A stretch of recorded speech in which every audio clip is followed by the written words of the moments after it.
let's start the show now. It's time to let go. Hey guys, welcome to the Damian Blue Show, episode number 9. On this episode, we are going to be talking about why the documentary Killing Michael Jackson sucked. Okay, here we go.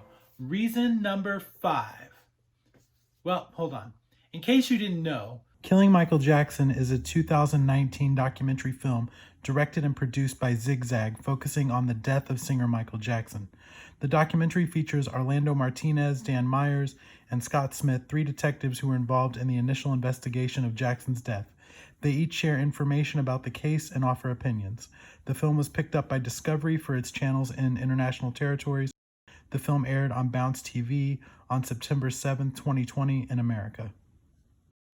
So let's dive in. Reason number 5, it was too short. The documentary was only 60 minutes in length.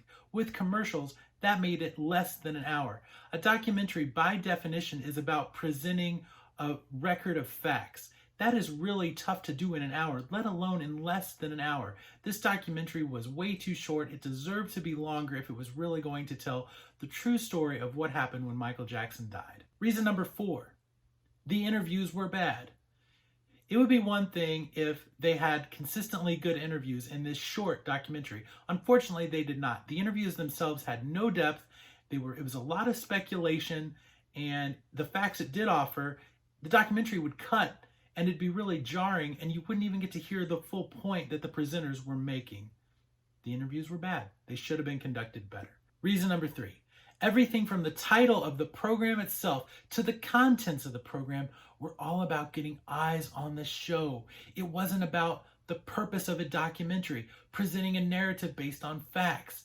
This documentary cared only about getting attention to itself. Killing Michael Jackson just as easily could have been called Why Michael Jackson Died. But because this documentary, again, cared all about the focus it could get for itself, it wanted the most scandalous-filled title it could get, leading to speculation. Was Michael Jackson killed? Was he murdered? Was there a conspiracy?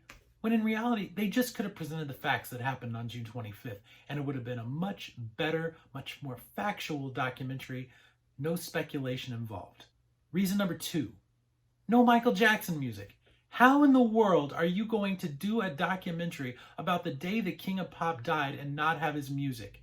That alone is bad enough. But when you show concert footage, but then you don't show the music of the man himself, that's ridiculous. Why bother? You spend all the money to produce a documentary that, even though it was, a very weird piece, at least it took the time to have nice editing at some points. But the problem is, it has none of his music.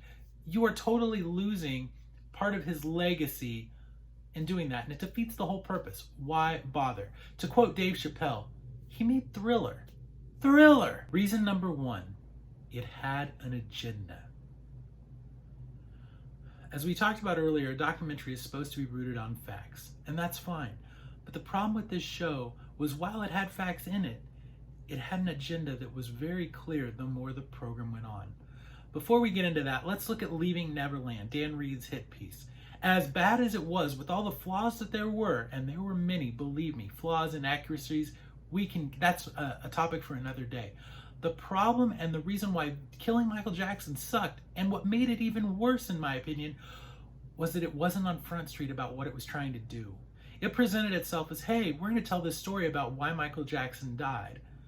But as the narrative went on and the story that they were weaving was told, it became apparent that a lot of the experts they were interviewing had a not favorable opinion of Michael Jackson. That's fine, but that's not the place for them to be presenting that viewpoint, even subtly. Even have one person go so far as to say that their job isn't to judge the person based on what previous acts they may have committed, but to just review the scene itself. Here's the problem with that. You could have just as easily said, but hey, remember, Michael Jackson was acquitted multiple times of this.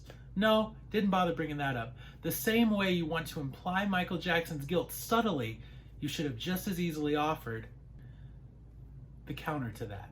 Facts.